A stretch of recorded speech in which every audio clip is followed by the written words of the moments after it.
호감을 듬뿍 받는 사람들의 비결은 무엇일까? 미모나 경제력? 아니면 높은 지위일까? 먼저 미모는 아니다. 미모가 호감의 필수 조건이라면 유재석의 전성시대가 올 수 없었다. 유재석은 예쁘지 않다. 무시하는 게 아니다. 가족과 친구들에게는 눈부시게 아름답겠지만 이 사회의 획일적 미모 기준으로는 그가 가령 원빈, 장동건, 차은우, 정국동과 함께 묶여서 미남이라 불릴 가능성이 낮다는 뜻이다. 호감은 외모에서 오지 않는다. 사람의 매력을 완성하는 것은 바로 감동적인 말솜씨다. 누구나 알듯이 재산이나 지위도 말의 향기에 상대가 되지 못한다. 말이 무례하거나 경우에 맞지 않으면 부자 사장도 마주하기 싫다. 결국 감동적으로 말하는 사람이 가장 큰 사랑과 호감을 받는 법인데 바로 유재석이 본보기다. 여기서 가설이 하나 성립된다. 우리도 유재석처럼 말하면 매력적인 존재가 되어 호감을 얻게 될 것이다. 그는 어떻게 생각하고 어떤 말을 하고 있을까? 유재석은 무엇보다 경청의 전문가다. 그처럼 따뜻하게 공감하고 위로하고 응원하는 사람은 세상에서 찾기 힘들다. 유재석은 또한 스스로를 객관화한다. 자기 사고의 불안정성을 전제로 내걸고 말할 줄 안다. 유재석은 고급스러운 언어 기술도 갖고 있다. 그는 함축과 대조와 비유에 능하다. 패러프레이즈와 메타 커뮤니케이션 능력도 수준급이다. 오랜 시간 고독하게 수련해서 체득한 것이 분명하다. 유재석은 또한 무턱대고 겸손하기만 해서는 안 된다는 것도 보여준다. 그는 당당하다. 겸손하지만 자신의 밑바닥까지 낮추지도 않는다. 그는 언제나 떳떳하게 자신을 보호할 줄 안다. 나열하다 보니 유재석에게 보내는 찬사 같지만 이 책의 목표는 그것이 아니다. 이 책은 말투 때문에 고민하는 우리 모두를 위한 것이다. 아무리 달변가라도 말은 무섭다. 그럴 수밖에 없다. 말을 뱉는 건 모험이기 때문이다. 나의 선량한 말마저도 나와 상대의 관계를 해칠 수 있다. 가령 진심 어린 위로가 때로는 친구의 자존심을 다치게 할 때가 있다. 또 내 입에서 나온 어떤 말은 나를 평생 후회하게 만든다. 말은 위험하다. 그래서 입을 떼기가 무섭고 누구나 말 고민에 빠져 산다. 유재석이 완전한 언어 능력의 소유자는 아니겠지만 언어 사회성은 최선에 가깝다. 모두가 인정하듯이 사람들을 행복하게 만드는 그의 기술은 특별하다. 그는 대화 파트너에게 공감하고 기분 좋게 질문하고 정신없이 웃긴 후에 호감을 잔뜩 털어간다. 누구나 꿈꾸는 언어 능력이다. 미모와 지위 같은 희소 자원이 풍족한 이들도 몰래 선망하는 말기술이다. 유재석의 말은 무해하고 다정하고 기분 좋다. 그걸 배우자는 게 이 책의 목표다. 말솜씨와 말투가 걱정이면 TV 앞에 바짝 붙어앉자. 하루 종일 스타들이 말을 쏟아낸다. 그들은 존재 증명과 성공을 위해 절치부심 언어 능력을 갈고 닦아왔다. 좌절과 상처 속에서 자존감을 지켜낸 내공도 언어에 다 녹아있다. 훌륭한 언어 교사들이 다른 곳이 아닌 바로 우리 집 TV 속에 다 모여있다. 우리는 그들의 말솜씨를 관찰하고 분석하고 기억만 하면 된다. 이 책이 제법 괜찮은 가이드가 될 것이다. 틀린 건 틀렸다고 알려준다. 친절한 비판. 이목을 집중시키려면 자기 생각이 뚜렷해야 한다. 아무리 외모가 눈부셔도 고유의 의견이 없으면 마네킹처럼 보일 뿐이다. 주관이 확실한 사람은 다수의 의견을 무작정 따르지 않는다. 관습적 사고도 의심한다. 그 대신 자신의 철학을 말하며 매력을 발산한다. TV 속에도 그런 사람들이 있다. 한 끼 줍쇼에서 강호동, 이경규, 이효리가 9살 어린이와 대화를 나누고 있었다. 강호동, 어린이 눈을 보며 다정하게 어떤 사람이 될 거예요? 이경규, 당연하다는 듯이 훌륭한 사람이 돼야지. 그러자 이효리가 끼어들어서 어린이에게 말했다. 1. 그래, 커서 꼭 훌륭한 사람이 돼. 2. 뭘 훌륭한 사람이 돼. 아무나 돼 그냥. 보통 사람들은 1이라고 말하겠지만 이효리는 2라고 말했다. 훌륭한 사람이 될 필요가 없다는 것이다. 이 주장은 통쾌하다.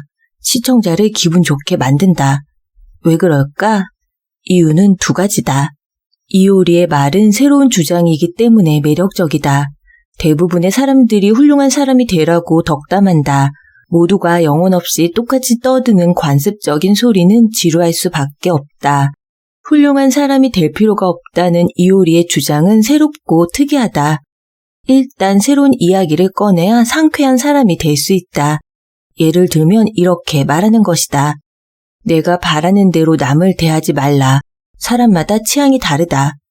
겁이 많아서 걱정이라고? 겁이 없으면 게으르고 무책임해진다. 행복을 절대 꿈꾸지 말라. 행복한 말과 행동을 시작해라. 불안하다고? 불안하지 않은 사람은 죽은 사람뿐이다. 새로운 이야기가 주목을 끈다. 식상하지 않아야 즐겁다. 그런데 새롭기만 해서는 부족하다. 논리성까지 갖춰야 한다.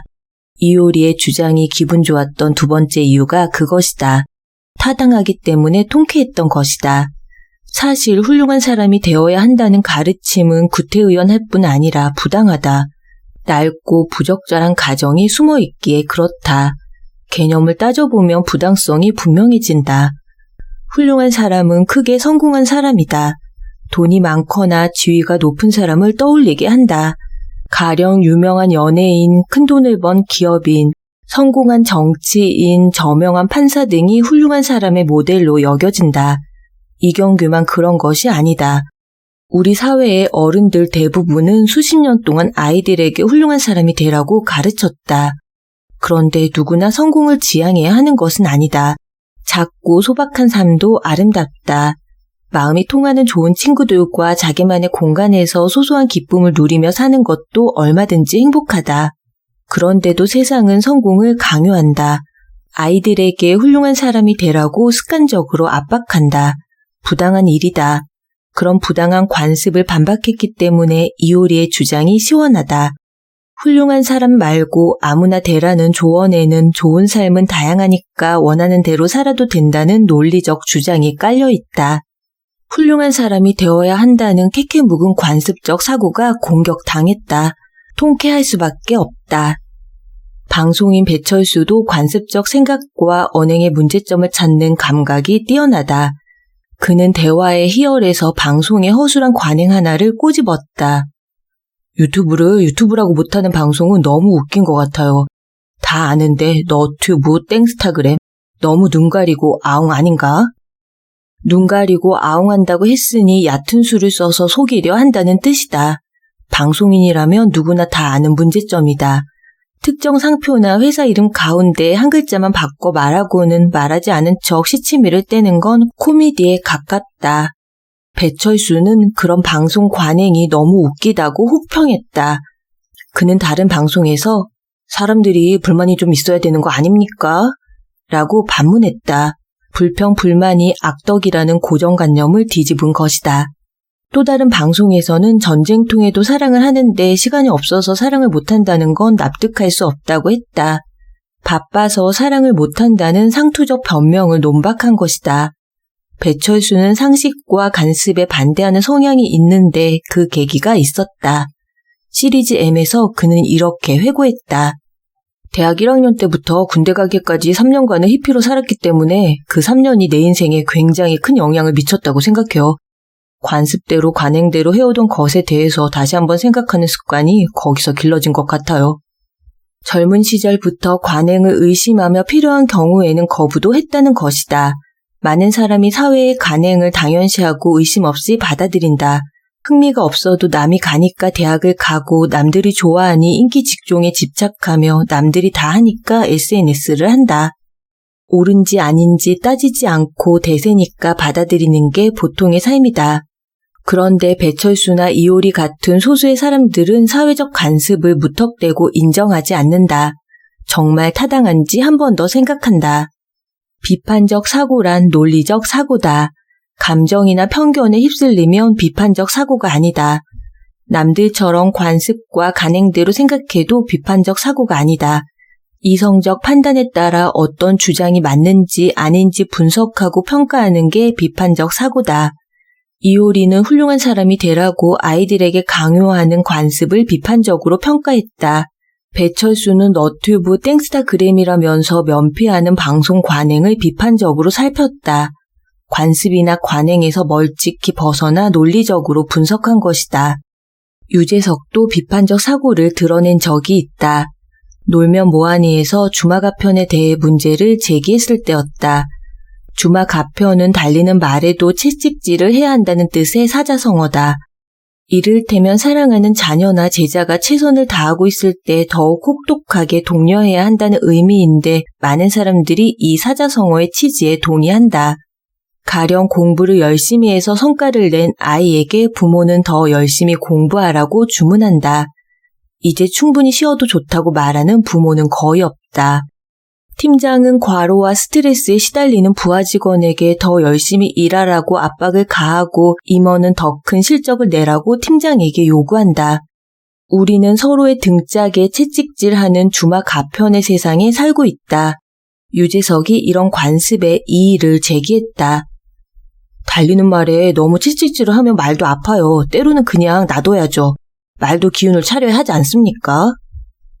악정 고투 노력하는 사람에게 더 달리라고 조르는 것은 가혹하다는 주장이다. 노력을 인정해주고 휴식을 권해야 옳다는 뜻이다. 유재석은 관습적 사고를 논리적으로 분석하고 반대 의견을 내놓았다. 비판적 사고의 한 사례다. 세상에 떠도는 주장을 스폰지처럼 빨아들이면 비판적 사고 능력이 없는 것이다. 세상의 주장을 논리적으로 분석해서 타당성을 따지는 사람이 비판적이다. 비판적으로 생각하고 말하면 뭐가 좋을까?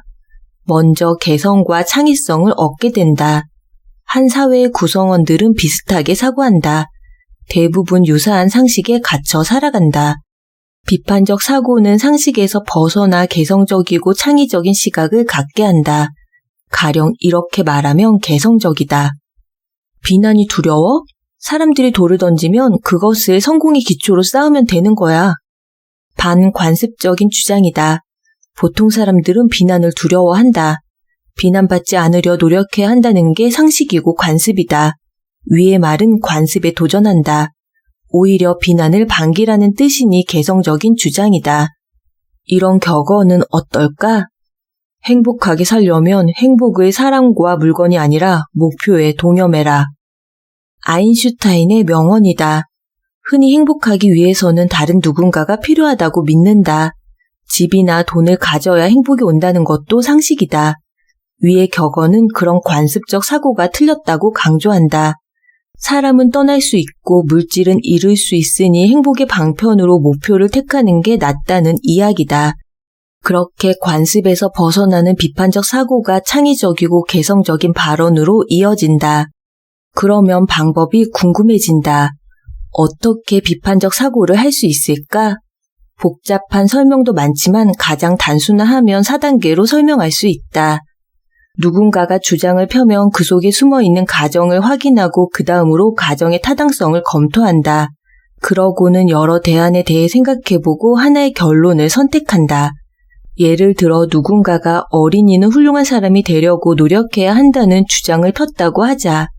비판적 사고를 위해서 가장 먼저 할 일은 가정을 확인하는 것이다. 가정은 숨어있는 전제다. 어린이는 훌륭한 사람이 되려고 노력해야 한다는 주장의 가정은 무엇일까? 적어도 3가지다. 1. 큰 성공을 거둬야 한다. 2. 남들이 부러워하는 사람이 되어야 한다. 3. 소박한 행복은 의미 없다. 이렇게 가정을 밝혀냈다면 타당성을 검토할 차례다. 과연 타당한가, 동의해도 될까, 어린이들에게 그렇게 말해도 될까 따져봐야 한다. 만일 주장의 가정이 틀렸다고 판단되면 새로운 대안을 생각해볼 차례다. 훌륭한 사람이 되어라 라는 덕담 대신에 쓸 대안으로 3가지를 떠올릴 수 있다. 1. 큰 사람이 되려고 하지 마라. 2. 마음대로 살아라. 3. 아무나 되어라. 위 3가지 대안 중에서 마음에 드는 결론을 고르면 된다.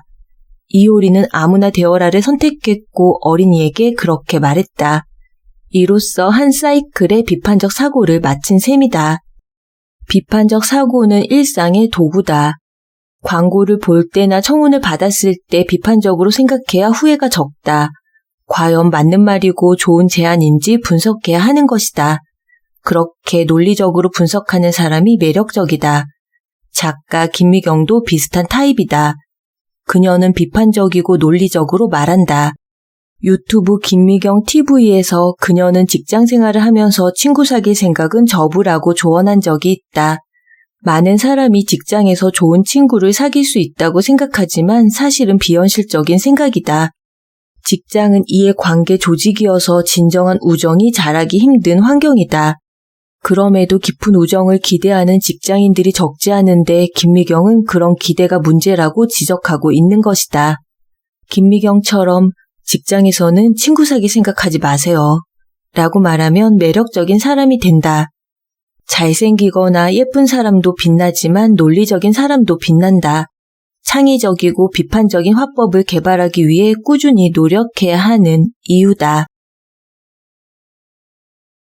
말도 안 되는 말이 훨씬 강력하다. 신기한 역설. 유연하고 창의적인 정신을 갖는 방법 중 하나가 역설이다.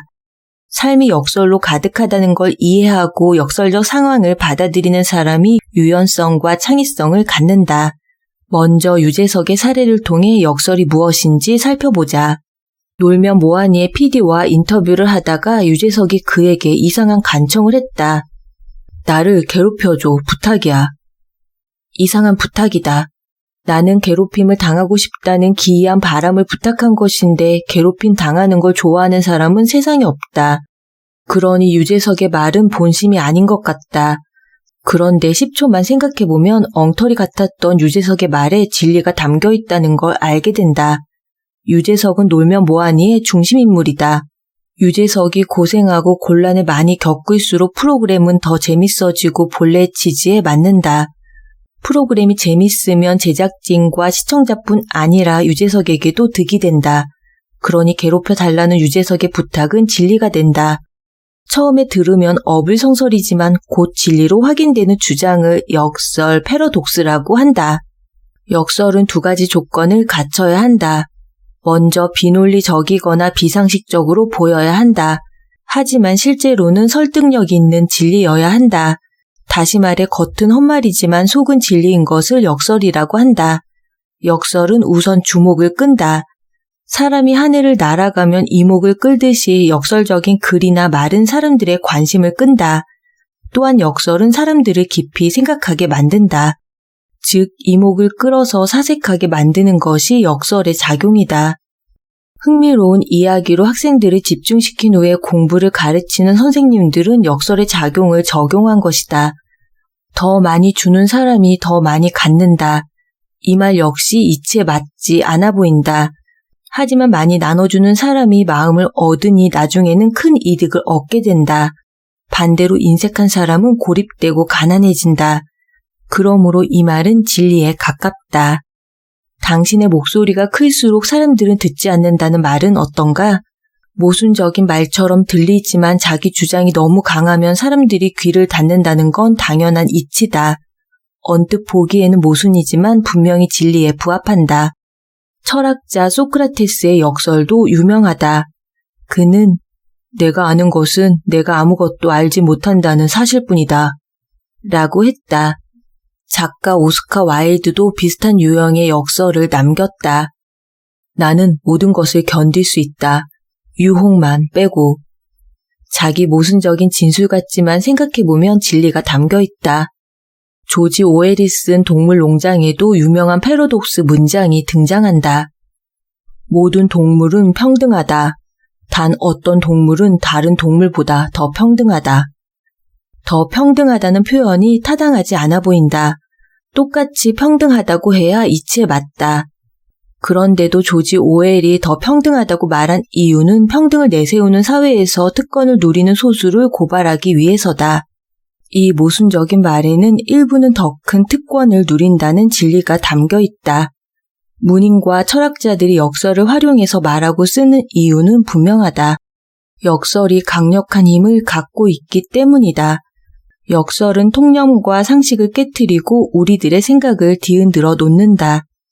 배우 이상우도 역설을 말한 적이 있다. 그는 자신의 좌우명이 추운 거는 더운 거고 더운 거는 추운 거다 라고 소개했다. 이상한 말이다. 모순적이고 논리에 어긋나게 들린다. 그런데 세옹지마나 전화위복을 떠올리면 이상우의 좌우명이 진리임을 알 수 있다. 나쁜 일은 좋은 일로 변하기도 하니까 나쁜 일은 곧 좋은 일이다. 그런 의미로 추운 것은 더운 것이라고 얼마든지 말할 수 있는 것이다. 가수 유희열도 역설의 힘과 매력을 경험했다. 미운 우리 새끼에 출연한 유희열이 지금의 아내가 된 여자친구에 관한 이야기를 들려주었다. 결혼 전 유희열은 여자친구에게 부끄러운 가족사를 들키고 말았다. 창피하고 분한 마음을 참을 수 없어 눈물이 맺힌 그에게 여자친구가 역설적인 말을 했다. 나는 행복해지려고 오빠를 만나는 것이 아니야. 불행해도 오빠가 있으면 괜찮을 것 같아. 듣는 순간에는 이상한 말로 들린다. 행복하고 싶지 않은 사람은 없다. 누군가를 사랑하는 것도 더 행복해지기 위해서다. 그러므로 행복해지려고 사랑하는 게 아니라는 말은 거짓이나 모순으로 들린다. 하지만 다시 생각해보면 감동적인 고백임을 알 수 있다. 행복을 대신해서 선택할 만큼 상대에 대한 사랑이 깊다는 의미다. 여자친구의 역설은 유희열의 연애 가치관을 무너뜨릴 정도로 강력했다고 한다. 여기서 응용 문제를 한번 풀어보자. 다음 중 어떻게 말해야 상대방 가슴에 더 큰 울림을 줄까? 1. 너와 함께 있으면 나는 언제나 행복해. 2. 너와 함께 있다면 나는 불행해도 괜찮아. 1도 나쁘지 않지만 2가 더 감동적이다. 모순적인 말로 보이기 때문에 더 깊이 생각하게 되고 더 크게 감동하는 것이다. 그런 고백을 들은 사람은 유희열이 그랬던 것처럼 평생 그 말을 잊지 못할 것이다. 진심을 담은 역설은 영원히 사무친다. 역설적으로 말하는 사람은 창의적으로 보인다. 삶의 진실을 수려한 말과 글로 표현하는 사람이 밝게 빛나는 건 당연하다. 또한 역설적인 화법은 정신적 유연성의 증거가 되기도 한다. 삶의 모순을 배척하지 않고 끌어안아 이해하는 유연성이 있어야 역설을 말할 수 있다. 역설을 구사한다는 건 창의성과 유연성에 대한 빛나는 징표다. 역설에 능한 사람은 매력적이다. 흠모와 경애의 대상이 될 수 있다. 그런데 그 매력은 공짜가 아니라 깊은 성찰의 대가다. 역설의 뿌리는 상식에 대한 회의다. 삶, 죽음, 행복, 사랑 등에 대한 상식을 의심하고 넘어서야 멋진 역설이 가능하다. 통념과 타협하지 않기에 역설에 능한 사람은 매력적이다. 비교하면 더 명확해진다. 선명한 대조. 반려견 훈련사 강영욱은 스타다. 엄청난 배경을 자랑하는 사람도 아닌데 혈혈단신 나타나 놀라운 성공을 거두었다. 연예인도 아니고 반려견 훈련사라는 직함으로 말이다. 이런 일이 어떻게 가능했을까? 개를 잘 다루기 때문일까? 아니다. 사람을 더 잘 다루기 때문이다. 특히 그의 언어 능력이 성공을 일군 비결이다. 그는 비유가 탁월하다. 개는 훌륭하다에 버릇없는 반려견이 출연했을 때다. 이 반려견은 주인을 노려보듯이 쳐다본다. 이때 주인은 두려워하지 말고 단호히 맞서야 한다는 게 강영욱의 조언이다. 그렇지 않으면 반려견이 보호자의 역할을 인정하지 않기 때문이다. 강영욱은 보호자를 이해시키기 위해 이 개를 반항하는 학생에 빗댔다. 개를 선생님에게 눈을 똑바로 뜨고 있는 학생이라고 생각하시면 됩니다. 그때 선생님이 눈을 왔다 갔다 움직이고 코를 만지고 머리를 극적이면 그 아이는 선생님이 겁먹었다고 생각할 거거든요. 강영욱은 보호자와 개를 각각 선생님과 학생으로 비유하고는 보호자가 어떻게 대응해야 하는지 알아듣게 설명했다. 귀에 쏙쏙 들어온다. 비유를 통해 사람을 설득하는 힘이 강영욱의 성공 비결 중 하나다. 강영욱은 사람을 긴장시키는 능력도 탁월하다. 물론 이때도 말을 활용한다. 포인트는 최악의 상황을 떠올리게 하는 것이다. 강영욱은 작은 개를 공격하는 큰 개 주인에게 말한다. 미취학 아동에 대한 공격으로 이어질 수 있다고 말이다. 주인으로서는 아찔한 그림이 머릿속에 그려질 수밖에 없다. 맹견 주인에게 격한 표현을 쓴 적도 있다. 강영욱, 조그만 강아지들에게는 어때요? 보호자, 그 강아지가 짖으면 같이 짖으면서 달려들어요. 강영욱, 장담하는데 얘는 작은 강아지를 죽일걸요? 내 개가 다른 개를 죽인다는 상상만 해도 끔찍하고 다리가 떨린다. 강영욱은 그런 최악의 상황을 머리에 그리게 만드는 언어 능력이 있다. 물론 주목받는 의학자나 경제 전문가도 그렇다. 이렇게 가면 큰일 납니다 라는 전문가의 경고는 분야에 관계없이 공포감과 함께 현실 감각과 책임감을 일깨운다. 강영욱은 대조법에도 능하다. 개는 훌륭하다 해서 개를 통제하지 못해서 쩔쩔매는 사람에게 따끔하게 말한다. 이렇게 통제할 수 있는 사람이 개를 칭찬할 수 있는 거예요. 통제할 수 없는 사람이 칭찬하게 되면 그 칭찬이 우스워져요. A는 B이다. 그런데 C는 D이다. 라는 구조다. 앞문장과 뒷문장은 대조를 이룬다. 이런 대조법 구조의 문장을 만들어 말하면 정보가 머리에 빠르게 스며든다. 당연히 사람들은 강영욱의 지시에 충실하게 따를 확률이 높다. 그렇게 해서 강영욱은 개만큼이나 사람을 잘 다루는 성공한 훈련사가 된 것이다. 그러면 대조법이란 무엇일까? 대조법이란 뜻이 반대되는 말을 나란히 두는 수사법이다. 하늘과 땅, 비와 눈, 사랑과 증오 등 상반되는 단어를 병치하는 것이다. 하늘은 파랗고 땅은 검었다나 사랑은 행복을 주고 증오는 불행을 준다처럼 말이다.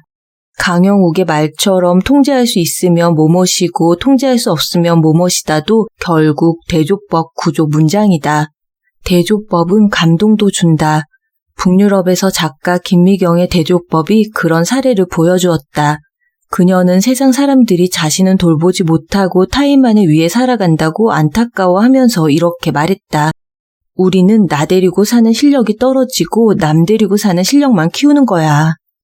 이 말을 들은 개그맨 송은이는 책상을 손바닥으로 치면서 탄성을 질렀다. 감동이 컸다는 뜻이다. 말의 내용도 좋지만 대조법 표현이어서 뜻이 선명하게 전달된 덕분이다. 뜻이 정반대인 나 데리고와 남 데리고를 썼고 실력도 2번 반복되어서 또렷이 대조되는 이미지를 만들어냈다. 단순하고 간명한 대조법 표현은 유재석이 잘 쓴다. 수상소감을 미리 준비했기 때문일 수도 있지만 아무튼 그의 대조법 만드는 능력은 인상적이다. 2007 MBC 방송연예대상에서 대상을 받은 후 유재석은 이렇게 말했다. 무한도전 평균 이하인 저희들을 평균 이상이 될 수 있게 만들어주신 시청자 여러분께 다시 한번 진심으로 감사드리겠습니다. 대조법을 만드는데 딱 2음절이 필요했다. 하와 상이 그것이다. 평균 이하와 평균 이상이 효과적인 대조를 만들어낸 것이다. 상반되는 단어만 나란히 배치해도 좋은 대조법 문장이 만들어진다. 유재석은 2014 MBC 방송연예대상에서 대상을 수상한 후에도 대조법으로 소감을 말했다. 무한도전 멤버의 잘못을 대신 사과하면서 그런 잘못과 실수를 숨기는 것이 오히려 많은 분들께 잘못과 실수를 하는 것이라고 생각합니다. 대조법 문장을 만들기 위해 숨기기와 하기가 필요했다. 잘못과 실수를 숨기기와 잘못과 실수를 하기가 병렬적으로 반복되면서 대비를 이뤘다. 2006 MBC 방송연예대상에서 대상수감 소감의 대조법 역시 선명하지만 좀 더 복잡했다. 저희들 많이 부족한 것은 채울 수 있도록 노력하겠습니다. 그리고 넘치는 것은 넘치기 전에 나눌 수 있도록 노력하겠습니다. 부족함과 넘침이 상반되는데 둘 다 명사형이다. 자기 속에 채우기와 자기 밖으로 나누기도 역시 뜻이 반대지만 기로 끝나는 형태는 같다. 이렇게 뜻이 반대이면서 모양은 비슷한 문장 요소가 반복되면 좋은 대조법이 된다.